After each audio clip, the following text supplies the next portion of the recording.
ಕರ್ನಾಟಕದ ಹಿರಿಯ IPS ಅಧಿಕಾರಿ ಇವತ್ತು ದೆಹಲಿಯಲ್ಲಿ ಆಪ ಪಕ್ಷವನ್ನ ಸೇರ್ಪಡೆಯಾಗಿದ್ದಾರೆ. ಮೊದಲ ರಿಯಾಕ್ಷನ್ ಅನ್ನ ನ್ಯೂಸ್ ಫಸ್ಟ್ ಜೊತೆಗೆ ಅಂದ್ರೆ ಯಾಕೆ ಆಪ ಪಕ್ಷವನ್ನ ಸೇರ್ಪಡೆ ಆಗ್ತಾ ಇದ್ದಾರೆ ಮತ್ತೆ ಅದರ ಜೊತೆಗೆ ಯಾಕೆ ಈ ಪಕ್ಷವನ್ನ ಆಯ್ಕೆಯನ್ನ ಮಾಡಿಕೊಂಡ್ರು, ಬಹಳಷ್ಟು ರಾಷ್ಟ್ರೀಯ ಪಕ್ಷಗಳಿದ್ವು, ಅಷ್ಟಾದ್ರೂ ಸಹಿತ ಇದೇ ಪಕ್ಷವನ್ನ ಆಯ್ಕೆ ಮಾಡ್ಕೊಳ್ಳೋದಕ್ಕೆ ಕಾರಣ ಏನು ಅಂತ ಮಾತಾಡೋದಕ್ಕೆ ಅವರು ಇದ್ದಾರೆ. ಸರ್, ಇವತ್ತು ಮೊದಲು ಕಂಗ್ರ್ಯಾಚುಲೇಷನ್ಸ್ ನಿಮ್ಗೆ, ಯಾಕಂದ್ರೆ ಆಪ ಪಕ್ಷವನ್ನ ಸೇರ್ಪಡೆ ಆಗಿದ್ದೀರಾ. ಯಾವ ವಿಚಾರವನ್ನ ಇಟ್ಕೊಂಡು ಆಪನ್ನ ಸೇರ್ಪಡೆ ಆಗಿದ್ರಿ ಅಂತ? ನಾವು 32 ವರ್ಷ ಹಿಂದೆ ಪೊಲೀಸ್ ಇಲಾಖೆಗೆ ಸೇರುವಾಗ ಸೇವೆ ಮನೋಭಾವದಿಂದ ಸೇರಿದ್ದು.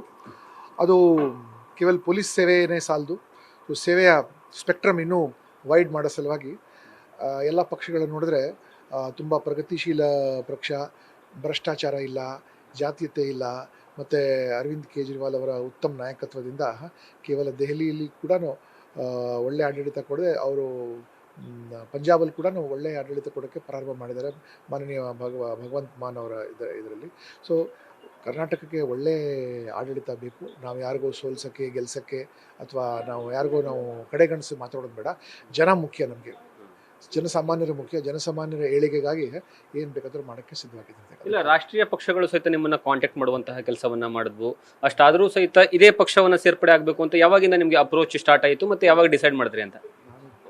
ಪೊಲೀಸ್ ಅಧಿಕಾರಿಯಾಗಿ ಎಲ್ಲ ಪಕ್ಷಗಳ ಕಾರ್ಯಗಳು ಒಳಗಡೆ ಹೊರಗಡೆ ಮ್ಯಾನೇಜ್ಮೆಂಟ್ ಮಾಡ್ತಾ ನೋಡಿದೆ. ಸೊ ಈ ಪಕ್ಷದ ಕಾರ್ಯಕ್ರಮ ಮತ್ತು ಎಷ್ಟು ಎಲ್ಲರಿಗೂ ಒಂಥರ ಇನ್ಕ್ಲೂಸಿವ್ ಆಗಿ ಇಟ್ಕೊಂಡು ಇಲ್ಲಿ only focus is on development and progress. ಅದರಿಂದ ನನಗೆ ನಾವು ಕೂಡ ಅದರಲ್ಲೇ ನಾವು ಟ್ರೈನಿಂಗ್ ಬಂದಿರೋದು. ಬೇರೆ ಐಡಿಯಾಲಜಿ ಇಟ್ಕೊಳ್ದೆ ಓನ್ಲಿ ಮತ್ತು ಬಡವ್ರಿಗಾಗಿ ಫಾರ್ ದ ಕಾಮನ್ ಮ್ಯಾನ್ ಮತ್ತು ಸಂವಿಧಾನ, ದೇಶ, ಈ ತ್ರಿಕೋಣದಲ್ಲೇ ನಾವು ಕೆಲಸ ಮಾಡ್ತಿದ್ದಾರೆ. ನಿಮಗೆ ಮೊದಲು ಅಪ್ರೋಚ್ ಮಾಡಿದ್ದು ಯಾರು ಸರ್ ಆಪ ಪಕ್ಷಕ್ಕೆ? ಕೇಜ್ರಿವಾಲ್ ಕೂಡ ಸರ್ವಿಸ್ ನೋಡ್ತಾನೆ, ಅವರು ಅವರೇ ಸ್ಫೂರ್ತಿ ಕೊಟ್ಟಿದ್ದಾರೆ. ಹೇಳಿದ್ರು, ಏನು ನೀನು ಪೊಲೀಸ್ ಆಫೀಸರ್ ಇದೆಯಾ, ನೀನು ಬಂದು ಸೇರಬೇಕು ನೀನು ಅಂತ ಅವರು ಭಾಳ ಹಿಂದೆನೇ ಹೇಳಿದ್ರು. ಟೈಮ್ ಬರಲಿ ಅಂತ ಹೇಳಿ ಬ್ಯಾಂಗ್ಳೂರ್ ಸಿಟಿಲಿ ಕೆಲಸ ಮಾಡಿದ ನಂತರ, ಕರ್ನಾಟಕದಿಂದ ಕೆಲಸ ಮಾಡಿದ ನಂತರ ಇವಾಗ ಇಲ್ಲಿ ಬರೋಕ್ಕೆ ಸಾಧ್ಯವಾಗಿದೆ.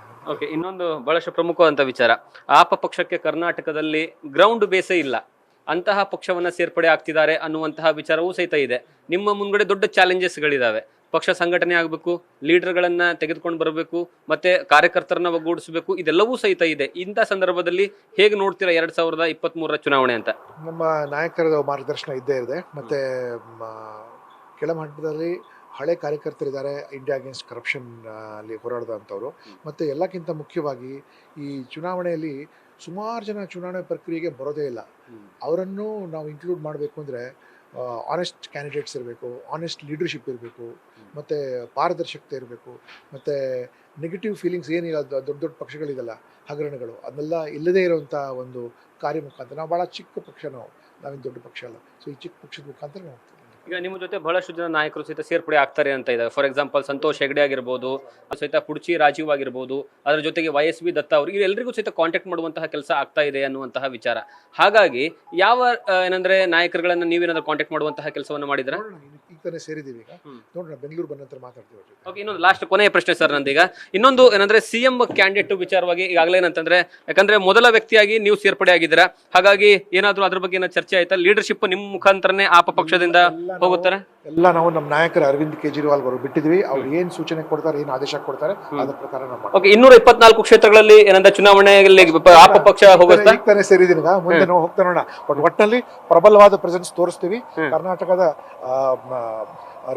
ರಾಜಕೀಯ ರಂಗದಲ್ಲಿ ಒಂದು ಸ್ವಚ್ಛತೆ ಮತ್ತೆ ನೀಟ್ನೆಸ್ ಬರೋಂಗೆ ನಾವು ಮಾಡ್ತೀವಿ.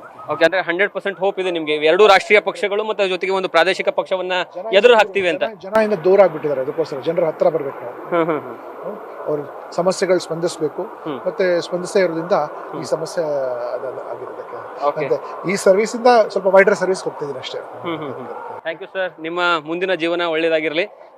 ಇದು ಏನಂದ್ರೆ ಹಿರಿಯ IPS ಅಧಿಕಾರಿಯವರು ನ್ಯೂಸ್ ಫಸ್ಟ್ ಜೊತೆ ಮಾತನಾಡುವಂತಹ ಸಂದರ್ಭದಲ್ಲಿ ಹೇಳಿದ್ದು ಏನಂದ್ರೆ, ಹೊಸ ಹುರುಪು, ಹೊಸ ಹೋಪು. ಯಾಕಂದ್ರೆ ದೆಹಲಿಯಲ್ಲೂ ಸಹಿತ ಬಂದಾಗಿದೆ, ಅದರ ಜೊತೆಗೆ ಪಂಜಾಬಲ್ಲೂ ಸಹಿತ ಆಪು ಬಂದಿದೆ. ಮುಂದಿನ ದಿನಗಳಲ್ಲಿ ಕರ್ನಾಟಕದಲ್ಲೂ ಸಹಿತ ಅದನ್ನ ತೆಗೆದುಕೊಂಡು ಬರುವಂತಹ ಕೆಲಸವನ್ನ ಮಾಡ್ತೀವಿ ಅನ್ನುವಂತಹ ವಿಚಾರವನ್ನ ಹೇಳಿದ್ರು. ಕ್ಯಾಮ್ರಾ ಪರ್ಸನ್ ಅಶೋಕ್ ಜೊತೆ ಜಗದೀಶ್ ಕಾಶಂಪುರ್, ನ್ಯೂಸ್ ಫಸ್ಟ್, ನವದೆಹಲಿ.